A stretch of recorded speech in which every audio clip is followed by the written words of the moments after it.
पूरे विश्व में कहीं जो है वो मत पत्र नहीं है, लेकिन ये 138 करोड़ चिड़ियों का देश जो भारत है, केवल यहीं पर जो है ईवीएम में ऐसे इलेक्शन होते हैं। तेजस्वी यादव जो है उन्हीं के तरफ से बैटिंग कर रहा था। 48 घंटा इसके मुंह से आवाज़ नहीं निकली, समझे, मतलब कि ये बोला भी नहीं कि घोटाला हो रहा है। 48 घंटे बाद इसको जो है मनोज झा और कौन कौन यादव को दिया है कागज पर रटा हुआ, वही जाके पढ़ दिया कि हमको जो है पोस्टल बैलेट था रहे।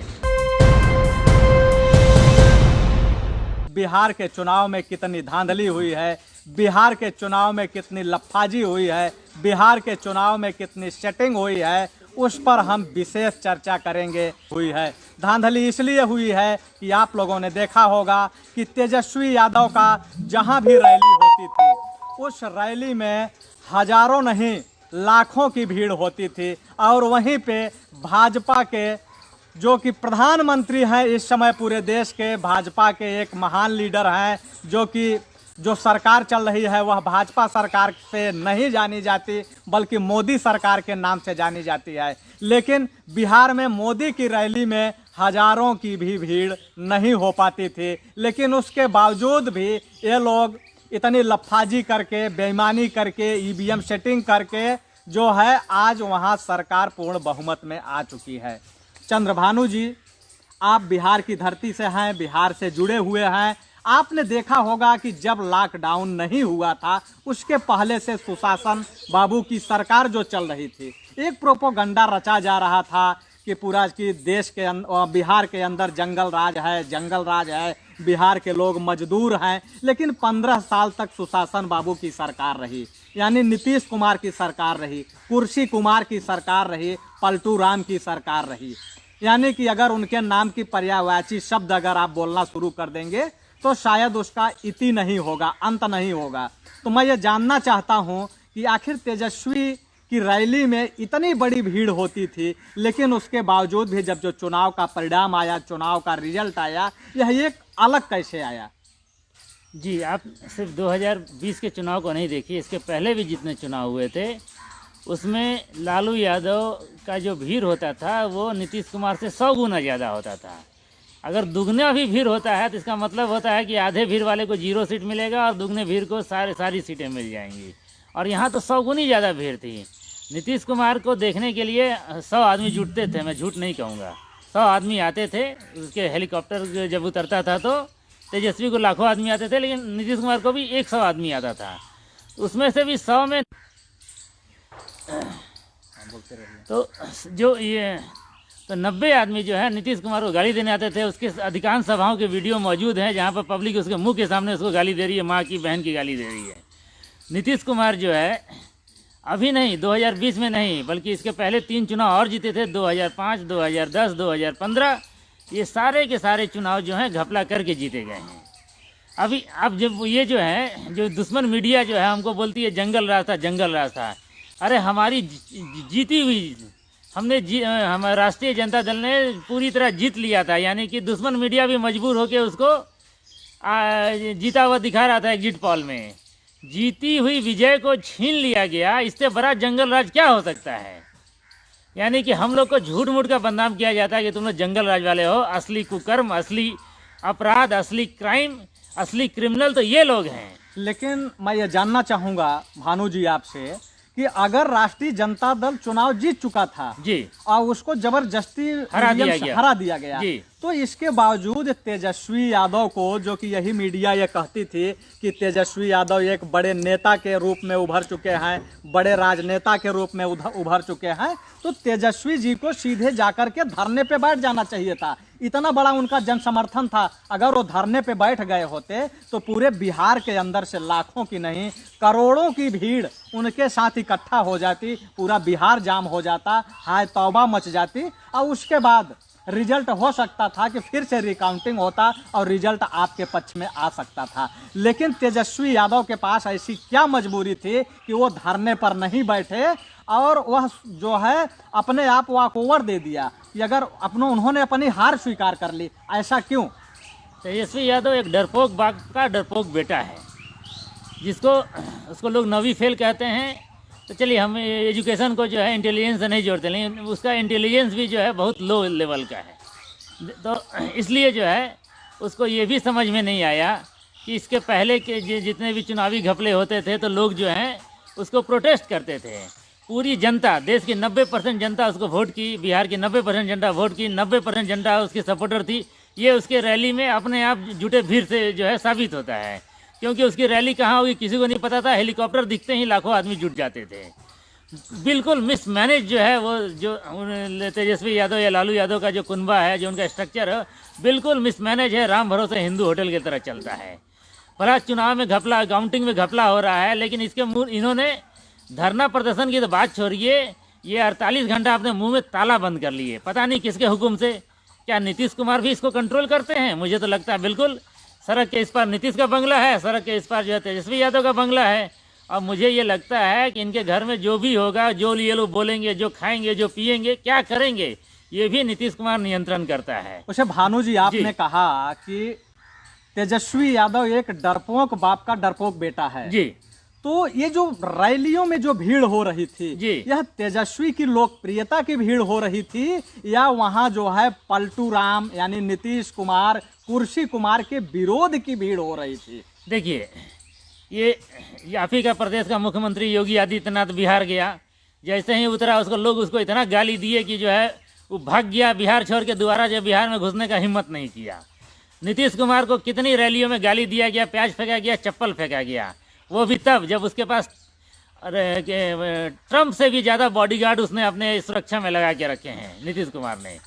तो लोग जो है भाजपा से और ये बिहार में नीतीश कुमार से बहुत ज़्यादा खफा हैं, बहुत ज़्यादा गुस्सा हैं, और उनको जो है ये लालू या लालू का लाल जो है एक विकल्प के रूप में दिखता है।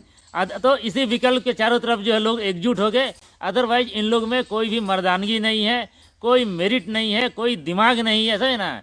ये बस समझ करते हैं विकल्पहीनता के अभाव में जो है एक विकल्प है ये। ओवैसी अगर बिहार से चुनाव नहीं लड़ा होता तो हो सकता है कि आरजेडी जीत जाती, लेकिन मेरे कहने का मतलब यह है कि ओवैसी जो है वह तो भाजपा का पूरी तरीके से एजेंट है, लेकिन ओवैसी की जो सीटें जिताई गई हैं, तमाम लोग ये कह रहे हैं कि ओवैसी को ईवीएम से ही जिताया गया है, ताकि ये लोगों को लगे कि ईवीएम अगर सेटिंग था तो ओवैसी कैसे जीत गया। तो क्या ये बात सत्य है?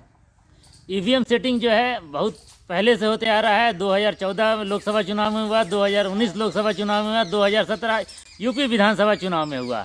उसके पहले भी हो रहा होगा, मुझे उसका ठीक से ज्ञान नहीं है, लेकिन इसमें बिल्कुल सत्य है।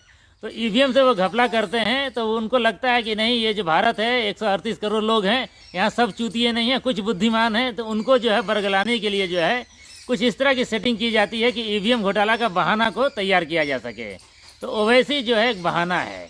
अब देखिएगा 2017 विधानसभा चुनाव के बाद मायावती जो है अपने मुंह से एक बार बोल दी कि ईवीएम में घपला हुआ होगा। सिर्फ इसी बात को लेके जो है भाजपा ने उसके साथ जो है अंदरूनी सेटिंग किया, और 2019 लोकसभा चुनाव में जिस मायावती की भीड़ जो है एक समियाने के बराबर भी नहीं होती थी, उसको समाजवादी पार्टी से दुगनी सीटें जो है ईवीएम घोटाला करके दी गई, ताकि मायावती जो है चुप रहे। यानी मायावती को ईवीएम के मामले में चुप रहने के लिए जो है 10 सीट की घूस दी गई, या सपा के मुकाबले दुगनी सीटें दी गई। तो भानु जी, जैसे कि ईवीएम सेटिंग की बात आती है जी, तो ईवीएम सेटिंग से जैसे आपने कहा कि बिहार हरा दिया गया, ईवीएम सेटिंग करके उपचुनाव जो है महाराष्ट्र में हुआ, जहां की वहां के लोग ये कहते थे कि ज्यादा से ज्यादा बीजेपी वहां 4 या 5 सीट जीत पाएगी, लेकिन स्थिति ये हुई कि वहां बीजेपी 20 सीट के आसपास पहुंच चुकी है जी। तो ईवीएम की जो बात कही जा रही है, लेकिन यही जब दिल्ली में चुनाव होता है केजरीवाल का, तो केजरीवाल दिल्ली में ये लोग ईवीएम सेटिंग क्यों नहीं करते? अरे बिहार में भी ईवीएम सेटिंग किए थे। ईवीएम सेटिंग कैसे होता है इसको आपको समझने की जरूरत है। ईवीएम सेटिंग में वोट का परसेंटेज को बढ़ा दिया जाता है, 4%, 5%, 8%, 10%। तो बिहार में भी जो है ईवीएम जितना मैक्सिमम पर सेट किया जा सकता था उतना मैक्सिमम पर सेट किया गया था। जैसे रेडियो का या स्पीकर का वॉल्यूम आप बढ़ाते हैं ना, उसी तरह वॉल्यूम बढ़ा दिया गया था। लेकिन जैसे मान लीजिए आप अपने स्पीकर को बहुत मैक्सिमम वॉल्यूम पर किए हैं, लेकिन बगल में और भी तेज आवाज़ में शोर हो रहा है, तो आपका स्पीकर जो है वो सक्सेस नहीं करेगा। तो बिहार में 90% लोगों ने, तेजस्वी की रैली की भीड़ जो ये बताती है कि बिहार के 90% लोग जो हैं वो लालू यादव गठबंधन के पक्ष में थे।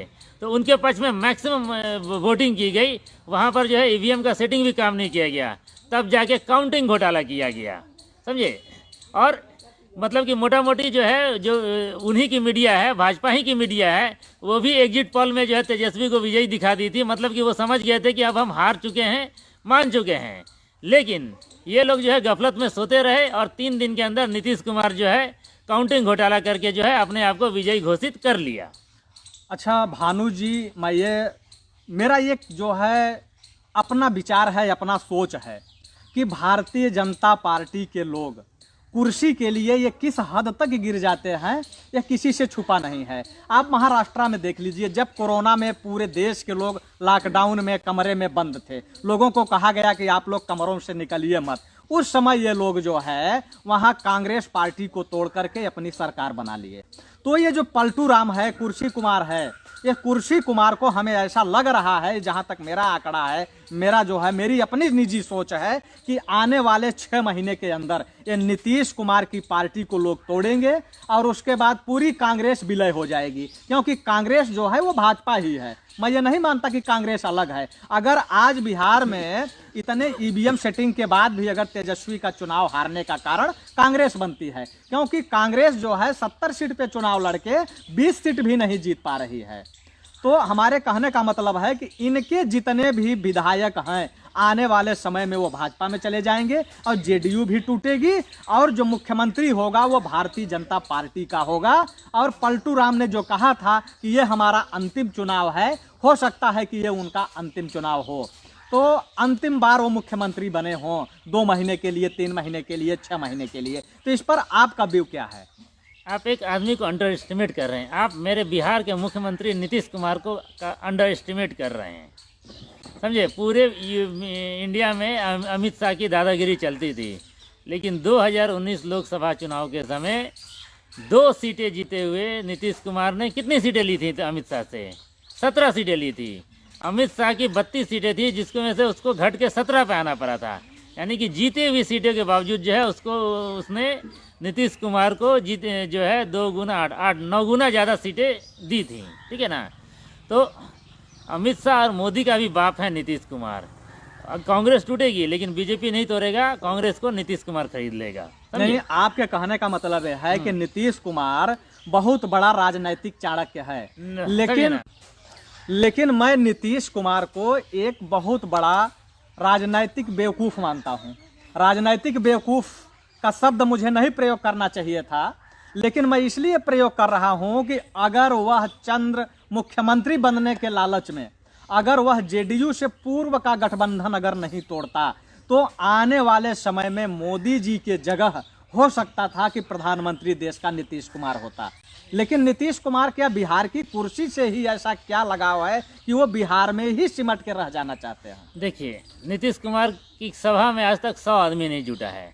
वो एक तिकरमबाज आदमी है, तो उसके लिए बिहार देश का प्रधानमंत्री बनना संभव था कि नहीं था पता नहीं, लेकिन 2013 में उसने जो है ईमानदार कोशिश की थी। अगर आप 2013 के मैगजीन्स को, अखबार को पलटेंगे तो एनडीए के तरफ से नीतीश कुमार ही जो है वो मुख्यमंत्री पद के, प्रधानमंत्री पद के दावेदार हो रहे थे। आप समझिए कि 2014 में मोदी के जीतने के बाद नीतीश कुमार ने इस्तीफा दे दिया था डर के मारे, क्योंकि एनडीए से प्रधानमंत्री पद के 2 दावेदार थे, नीतीश कुमार और मोदी। और आखिर ये आदमी जो है जिसके सभा में 100 आदमी भी नहीं जुटता बिहार में, और बिहार के बाहर तो कोई इसका नाम ही नहीं जानता, ये देश का प्रधानमंत्री बनने के लिए कैसे जो है ये दावे कर रहा था? उसकी जड़ में था ईवीएम घोटाला। ईवीएम घोटाले का जनक जो है ये नीतीश कुमार है, जिसने टेक्नोलॉजी जो है एनडीए को ट्रांसफ़र की, बीजेपी को ट्रांसफ़र की थी, और बदले में वो प्रधानमंत्री पद का मांग कर रहा था, जिसे मोदी के नेतृत्व में भाजपा के लोगों ने नहीं माना। और यही वजह है नीतीश कुमार और मोदी के दुश्मनी का। जब 2017 में जब नीतीश कुमार जो है क्या कहते हैं पलटी मार के लालू से गठबंधन तोड़ के नरेंद्र मोदी के साथ मिल भी गए थे, तो नरेंद्र मोदी ने उसको केंद्रीय मंत्रिमंडल में कोई जगह नहीं दी थी, जबकि ये पूरी तरह लग रहा था कि एक नीतीश कुमार का दुलरुआ है ललन सिंह और एक आरसीपी सिंह, ये दोनों केंद्रीय मंत्रिमंडल में जाएंगे, लेकिन इन लोगों को केंद्रीय मंत्रिमंडल में कोई जगह नहीं दी गई थी। यानी मोदी और नीतीश के बीच में भले ही वो अगर सामने जो है बड़ा मुस्कुरा के फोटो खिंचाएंगे, लेकिन दोनों एक दूसरे के पीठ में खंजर मारने के लिए हमेशा प्रयत्नशील रहते हैं। एक अंधभक्त आया हुआ है, महामूर्ख अंधभक्त फैक्ट आया हुआ है, वो कह रहा है कि टोटी चोर को बोल दीजिए कि वो ओवैसी से गठबंधन कर लेगा जी। तो यह अंधभक्त है, जी। मोदी भक्त है, जी। भाजपा भक्त है, आरएसएस भक्त है। तो गठबंधन से तो मैं जहां तक जानता हूं कि इनका ऐतिहासिक नाता रहा है, क्योंकि इन्होंने कुर्सी के लिए, इन्होंने सत्ता के लिए, इन्होंने अकबर से और जोधाबाई का भी गठबंधन करा दिया था। तमाम मुगलों से किया है, तमाम मुगलों से इन्होंने गठबंधन किया, इन्होंने अंग्रेजों से गठबंधन किया, और यहाँ तक कि इन्होंने, आपने देखा होगा कि अखिलेश यादव से भी गठबंधन किया जी। तो ये इनका पुराना नाता है। और रही बात ओवैसी की, तो ओवैसी को छोड़िए, ओवैसी का गठबंधन भी इनका है। लेकिन मैं देखता हूँ कि ये तमाम अंधभक्त हैं जो ये लोभ में, लालच में, ये कभी शाहनवाज हुसैन से भी गठबंधन कर लिए हैं। आपने देखा होगा कि तमाम दामाद जो है इनके बैठे हुए हैं मुस्लिम, मुख्तार अब्बास नकवी बैठे हैं। तो ये गठबंधन की जो फिराक है, ये गठबंधन की फिराक इनकी आज की नहीं है, ये लगातार इनकी बहुत पुरानी है। लेकिन ये लोगों को बरगलाते हैं, लोगों को बेवकूफ़ बनाते हैं। लेकिन इनको अगर एक भी मुस्लिम अगर मिल जाता है ढंग का, तो शायद ये उससे रिश्ता कायम करने में पीछे नहीं हटते। तो मैं इन अंधभक्तों को ये बताना चाहता हूँ कि आज तक जो भी भांजे पैदा हुए हैं इनको मामू कहने वाले, वो हम लोगों के नहीं है, वो इन्हीं लोगों के हैं। इन लोगों ने जो जीजू कहते हैं शाहनवाज हुसैन को या मुख्तार अब्बास नकवी को, तो यही लोग कहते हैं, हम लोगों के यहाँ कोई नहीं कहता है। और मैं ये कहना चाहता हूँ कि आगे जब तक ईवीएम रहेगी, तो क्या यह ईवीएम जो है, ईवीएम के वजह से क्या लगातार इन लोगों को शिकस्त खानी पड़ती रहेगी?